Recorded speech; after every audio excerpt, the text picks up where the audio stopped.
الموت لإسرائيل الموت لإسرائيل ইরানের সর্বোচ্চ নেতা আয়াতুল্লাহ আলী খামেনি নিহত হয়েছেন।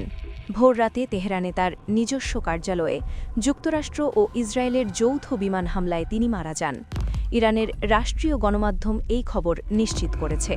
ঘটনার পরপরই ইরানে ৪০ দিনের রাষ্ট্রীয় শোক এবং ৭ দিনের সরকারি ছুটি ঘোষণা করা হয়েছে। এই ঘটনাটি কেবল ইরানের জন্যই নয়, সমগ্র মধ্যপ্রাচ্যের ভূরাজনীতিতে একটি বিরাট ধাক্কা হিসেবে দেখা হচ্ছে। এই হামলার খবর সবার আগে সামনে আনেন মার্কিন প্রেসিডেন্ট ডোনাল্ড ট্রাম্প। সোশ্যাল মিডিয়ায় এক পোস্টে তিনি জানান, তেহরানের সর্বোচ্চ নেতার কমপ্লেক্সে অন্তত ৪টি ভবনে হামলা চালানো হয়েছে এবং খামেনি নিহত হয়েছেন। তিনি খামেনিকে ইতিহাসের অন্যতম নিষ্ঠুর ব্যক্তি বলে অভিহিত করেন এবং বলেন যে বিশ্ব এখন একজন স্বৈর শাসক থেকে মুক্ত হল। পরবর্তীতে ইসরায়েলি প্রধানমন্ত্রী বেনিয়ামিন নেতানিয়াহু এই খবরের সত্যতা নিশ্চিত করেছেন এবং একে ইসরায়েলের জন্য একটি বড় সাফল্য হিসেবে উল্লেখ করেন।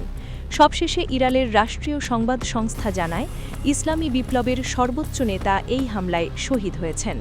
নিরাপত্তা সূত্রে প্রাপ্ত তথ্য অনুযায়ী তেহরানি তার কার্যালয়ে ইসরায়েলি বিমান হামলা ছিল অত্যন্ত সুশৃঙ্খল ও নিখুঁত। গোয়েন্দা তথ্যের ভিত্তিতে এবং সঠিক সময় এই অপারেশন পরিচালনা করা হয়, যাতে কোনো প্রতিরোধ গড়ে তোলা সম্ভব না হয়। এই হামলায় খামেনির পরিবারের ঘনিষ্ঠ কয়েকজনও প্রাণ হারিয়েছেন। তার মেয়ে, জামাতা, পুত্রবধূ এবং নাতি একই হামলায় নিহত হয়েছেন বলে ইরানি গণমাধ্যম সূত্রে জানা গেছে। একজন সিনিয়র মার্কিন প্রতিরক্ষা কর্মকর্তা ফক্স নিউজকে জানিয়েছেন, খামেনির সাথে তেহরানের ওই কম্পাউন্ডে এক গুরুত্বপূর্ণ বৈঠকে অংশ নেওয়া আরও ৫ থেকে ১০ জন শীর্ষ ইরানি নেতাও নিহত হয়েছেন।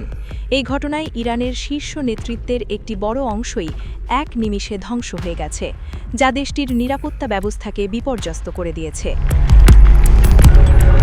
১৯৯০ সাল থেকে ইরানের সর্বোচ্চ ক্ষমতার আসনে ছিলেন খামেনি। আয়াতুল্লাহ খোমেনির মৃত্যুর পর তিনি এই দায়িত্ব গ্রহণ করেন এবং টানা ৩৫ বছর ধরে তিনি দেশ পরিচালনা করে আসছিলেন। তিনি দেশের বিচার বিভাগ, রাষ্ট্রীয় গণমাধ্যম এবং আইআরজিসি সহ সকল নিরাপত্তা বাহিনী নিয়ন্ত্রণ করতেন। একনায়কতন্ত্রের মতো ক্ষমতা প্রয়োগ করে তিনি ইরানকে একটি শক্তিশালী আঞ্চলিক শক্তিতে পরিণত করেছিলেন। তার এই ক্ষমতাবান অবস্থান তাকে বিশ্ব রাজনীতিতে অন্যতম প্রভাবশালী ব্যক্তিত্বে পরিণত করেছিল। কিন্তু এক মুহূর্তে শেষ হয়ে গেল ৩৫ বছরের শাসন। তার মৃত্যুর পর স্পষ্ট কোনো উত্তরাধিকারী না থাকায় দেশটিতে তাৎক্ষণিকভাবে উত্তরাধিকার সংকট দেখা দিয়েছে। ইরানের সংবিধানের ১১১ অনুচ্ছেদ অনুযায়ী সর্বোচ্চ নেতার মৃত্যু হলে প্রেসিডেন্ট, বিচার বিভাগের প্রধান এবং গার্ডিয়ান কাউন্সিলের একজন বিচারক নিয়ে গঠিত ৩ সদস্যের একটি কাউন্সিলর নতুন নেতা নির্বাচিত না হওয়া পর্যন্ত দায়িত্ব পালন করবে। এই প্রক্রিয়ার মাধ্যমে দেশটি সাংবিধানিকভাবে পরবর্তী নেতা বেছে নেবে। কিন্তু ইসরায়েলের প্রথম হামলাতেই নেতৃত্বের একটি বড় অংশ নিহত হওয়ায় এই সাংবিধানিক প্রক্রিয়া কতটা সুষ্ঠুভাবে কার্যকর হবে তা নিয়ে গুরুতর সন্দেহ তৈরি হয়েছে। অনেক সিনিয়র নেতা মারা যাওয়ায় গার্ডিয়ান কাউন্সিল বা এক্সপার্ট অ্যাসেম্বলির মতো গুরুত্বপূর্ণ সংস্থাগুলো এখন নেতৃত্বহীন হয়ে পড়েছে।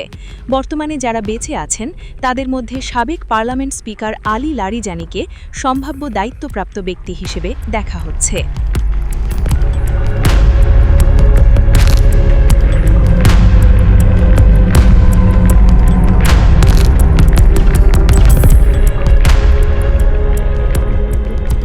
একজন অভিজ্ঞ রাজনীতিবিদ এবং দীর্ঘদিন ধরে ইরানের রাজনীতিতে গুরুত্বপূর্ণ ভূমিকা পালন করে আসছেন তিনি।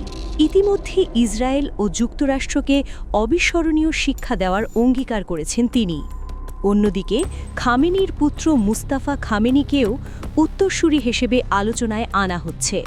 যদিও ইসরায়েলের গোয়েন্দা সূত্র দাবি করছে তাকেও হত্যার লক্ষ্যবস্তু করা হয়েছিল, তবে তিনি বেঁচে গেছেন বলে ধারণা করা হচ্ছে। মুস্তাফা খামেনি ইতিমধ্যেই তার বাবার ঘনিষ্ঠ হিসেবে ক্ষমতার কেন্দ্রে অবস্থান করছিলেন এবং তাকে নিয়ে ইরানের অভ্যন্তরে ব্যাপক বিতর্ক রয়েছে। এছাড়া পরিচিত মুখদের মধ্যে বর্তমান সংসদ স্পিকার মোহাম্মদ বাকের গালিফাবের নামও শোনা যাচ্ছে। তিনি একজন প্রাক্তন সামরিক কমান্ডার এবং রক্ষণশীল রাজনীতিবিদ। খামেনির মৃত্যুতে ইরান জুড়ে শোকের ছায়া নেমে এসেছে। সারা দেশে এখন শোকের পরিবেশ বিরাজ করছে। সাধারণ মানুষ আতঙ্কে আছে।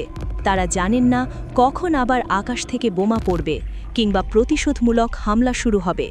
ইরানের সামরিক বাহিনীর সর্বোচ্চ সতর্ক অবস্থায় রয়েছে।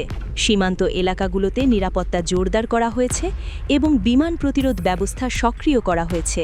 প্রতিশোধের প্রস্তুতি চলছে পুরোদমে। ইরানের পক্ষ থেকে এখনও কোনো সরাসরি সামরিক পদক্ষেপ নেওয়া হয়নি, তবে দেশটির শীর্ষ সামরিক কমান্ডাররা জরুরি বৈঠকে যোগ দিয়েছেন। বিশ্লেষকদের মতে এটি মধ্যপ্রাচ্যের ইতিহাসে একটি টার্নিং পয়েন্ট। যুক্তরাষ্ট্র ও ইসরায়েল তাদের সবচেয়ে বড় প্রতিপক্ষকে সরিয়ে দিয়েছে, কিন্তু এর ফলে যে নেতিবাচক প্রতিক্রিয়া আসতে পারে তা নিয়ে সংশয় রয়েছে। ইরানের মতো একটি শক্তিশালী দেশের সর্বোচ্চ নেতাকে হত্যা করা মানে শুধু একজন ব্যক্তিকেই নয়, বরং পুরো একটি শাসন ব্যবস্থাকেই লক্ষ্যবস্তু করা। এর ফলে ইরানের অভ্যন্তরে রাজনৈতিক অস্থিরতা তৈরি হতে পারে, যা আঞ্চলিক নিরাপত্তাকে হুমকির মুখে ফেলে দেবে। ক্ষমতার এই শূন্যতা পূরণ হওয়ার আগে কি এক বিধ্বংসী যুদ্ধ বাঁধিয়ে দেবে এই হামলা, নাকি নীরবে নতুন নেতৃত্ব আসবে এবং দেশ পরিচালনার দায়িত্ব নেবে? এই প্রশ্নগুলো এখন সবার মনে। ইরানের প্রতিবেশী দেশগুলো এই পরিস্থিতি নিবিড়ভাবে পর্যবেক্ষণ করছে। সৌদি আরব, তুরস্ক এবং আরব আমিরাতের মতো দেশগুলো সতর্ক অবস্থায় রয়েছে। তেলের দাম এবং বিশ্ব অর্থনীতির ওপরও এর প্রভাব পড়তে পারে। আন্তর্জাতিক সম্প্রদায় উদ্বেগ প্রকাশ করেছে এবং সংযম আহ্বান জানিয়েছে। পুরো বিশ্ব এখন উদ্বিগ্ন হয়ে চেয়ে আছে তেহরানের দিকে, কারণ পরবর্তী কয়েকদিন মধ্যপ্রাচ্যের ভাগ্য নির্ধারণ করবে। নতুন নেতা কি হবে? তিনি কি খামেনির মতো কঠোর নীতি অবলম্বন করবেন, নাকি নতুন কোনো দিক নির্দেশনা দেবেন? তা জানতে হলে অপেক্ষা করতে হবে আরও কিছুক্ষণ।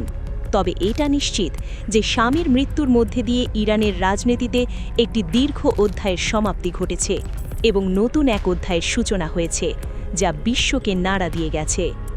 এমন সব গভীর বিশ্লেষণ ও না বলা কথা জানতে আমাদের চ্যানেল খবর রূপান্তর সাবস্ক্রাইব করে বেল আইকনটি বাজিয়ে দিন। দেখা হবে পরবর্তী ভিডিওতে। ততক্ষণ পর্যন্ত চোখ রাখুন আমাদের চ্যানেলে।